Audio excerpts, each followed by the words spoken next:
বেঁচে থেকে ভাইজানের জন্য লড়াই করে বাঁচতে পারি, সমাজের জন্য যদি কিছু করতে পারি, মানে দেশের জন্য কিছু করতে পারি, একদম মানে সঠিকভাবে মানুষের পাশে থাকতে পারি, সেই আশা ভরসা নিয়ে খুব আমরা এগিয়ে যাচ্ছি। আরও আমাদের সংগঠন মজবুত হয়েছে আগের থেকে। আর 26 সালে তো যা করে দেবো সে তো আর মানে বলা যাবে না, মানে কি বলবো। কি তার আগে আপনারা এটা কি অ্যাড দিচ্ছেন যে হকের জন্য লড়াই করার জন্য রক্ত দিতে আপনারা দাবি লড়াই ময়দানে আছেন, সেই কারণে কি লাল একেবারে কাপড় পরে লড়াইয়ের ময়দানে আছেন? আমরা অলরেডি ময়দানে লেগে গেছি। 26-এর আগে আমরা একদম মানে ফুল ফিল্ডিং সাজিয়ে নেব। আমরা বলেছি তো যখন ডাকবো 500,000 লোক গ্রামে আমরা পেয়ে যাবো। মানে আমাদের কোনো একদম এক হাঁকে এখানে আমরা 500,000 লোক পেয়ে যাবো। আমাদের কোনো ভয় নেই, কিছু নেই। এই যে ভাইজান একটাই বলে দিয়েছে যে আর তোমাদের ছিনার পাওয়ার দিয়ে আমরা তোমরা এগিয়ে যাও, তোমাদের সঙ্গে আমাদের আশীর্বাদ আছে, আমাদের দোয়া আছে। ভাইজানের আব্বাও দোয়া দিয়ে দিয়েছে যে কোনো চিন্তা নেই, আমিও আবার তোমাদের সঙ্গে আছি, তোমরা চালিয়ে যাও কাজ। এই যে বিধানসভা ভোটের আগে 26 সালে আপনাদের এতটা সাহসিকতা, আগে তো কেসের ভয় করতেন, এখন কেসের ভয়টা লাগছে না কেন? উকিল লাগে না? আমাদের উকিল ব্যালেন্সটা সবাই সাহস দিয়েছে, যা করতে করো, যা কিছু করতে কেস কাছারি যা করতে হবে, জামিন দেওয়া বা যা কিছু করো সব কিছু আমরা বুঝে নেবো। তোমরা আগিয়ে বাড়ি যাও, তো আগে বাড়াও, তারপর যা করতে আমরা করবো। শওকত মোল্লার এরিয়া আপনাদের ভয় লাগছে না? না কেন, সেও মানুষ, তার দুটো হাত দুটো পা, আমাদের দুটো হাত দুটো পা, ওসব আমরা পরোয়া করি না। শওকত মোল্লা কে? সে থাকে সেই ক্যানিংয়ে, ও তো মোস্তান হিসেবে।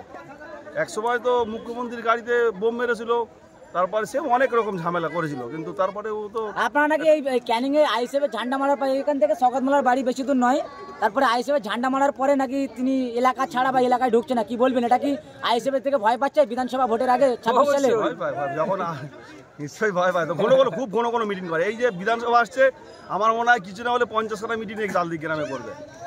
ভিতরে একটা ভয় আছে, 50টা মিটিং কোথাও না করুক, এই গ্রামে করবে। কি বলবেন এই যে ঝান্ডা মারার কাজ চালাচ্ছেন আপনারা? সামনে 26 সালে ভোট, আর এভাবে যে লড়াইয়ের ময়দানে আইএসএফ থাকতে পারবেন নিজে? ওরা ইনশাআল্লাহ আমরা লোকসভায় কোথাও না প্রার্থী দিতে পারলে আমরা প্রার্থী দিয়ে ভোট করিয়েছি।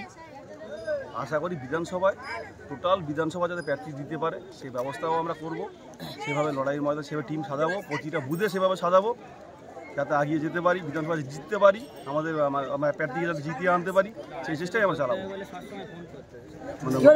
নাকি শোনা যাচ্ছে তৃণমূলের শওকত মোল্লার হেভিওয়েট পাশের নেতারা তারা নাকি আইএসএফে জয়েন করবেন, কি বলবেন? এটা কি সত্য কথা? সত্য কথা। আমার সঙ্গে কত লোক বলছে, আমাদের গ্রামেও আছে কত মানুষ। ঠিক আছে, জল এই টিএমসি পার্টির ছেলেরা কত আছে, আমার সঙ্গে বলছে যে হ্যাঁ আমরা জয়েন করবো খুব তাড়াতাড়ি। আমি ঠিক আছে, আমাদের একটা অনুষ্ঠান আছে, একটা ইফতার মজলিস আছে, ঝামেলাটা মিটে যাক, মিটে গেলে আমি সব ডেকে নেবো, নিয়ে একটা জায়গা তৈরি করে একটা মিটিং করবো, করে তারপরে সব জয়েন করে দেবো। সেই ভয়ে কি ক্যানিং এ শওকত মোল্লা ঢোকা বন্ধ করে দিচ্ছে বা তিনি ক্যানিং এ থাকছেন এমনই খবর পাওয়া যাচ্ছে, কি বলবেন? শওকত মোল্লা ঢুকতে পারে, তার একটা পাওয়ার আছে, তিনি এমএলএ, একটা বড় দায়িত্ব আছে, তাহলে সে ঢুকবে না ঢুকবে তার ব্যাপার। আমাদের কাছে আমরা চালিয়ে যাবো, তার কাজ তিনি করবেন।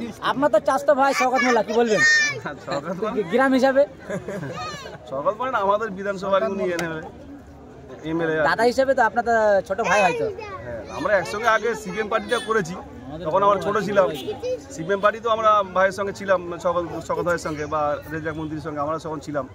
তারপরে উনি যখন রেজাক মোল্লা চলে গেল, উনি চলে গেল, আমরা সেই জায়গায় ছিলাম, সিপিএমে ছিলাম। তারপর যখন ভাইজান আসলে 21 সালে, ভাইজানের আবার লড়াই করছি। তবে ভাইজানের হচ্ছে লড়াই করছি মানে কি, এই সারা জীবন এটাই করবো, আর কোনো দিকে লড়বো না। এতে আমাদের মরবো বাঁচবো। কি বলেন বড় ভাই হিসাবে শওকত মোল্লাকে কি বলবেন?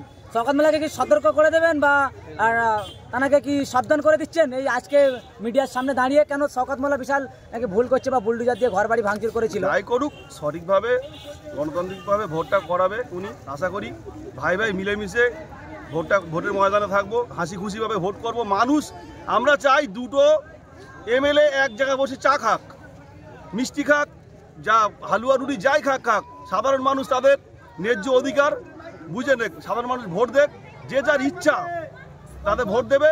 এইবার যে মানুষ যাকে চাবে সেই জিতবে।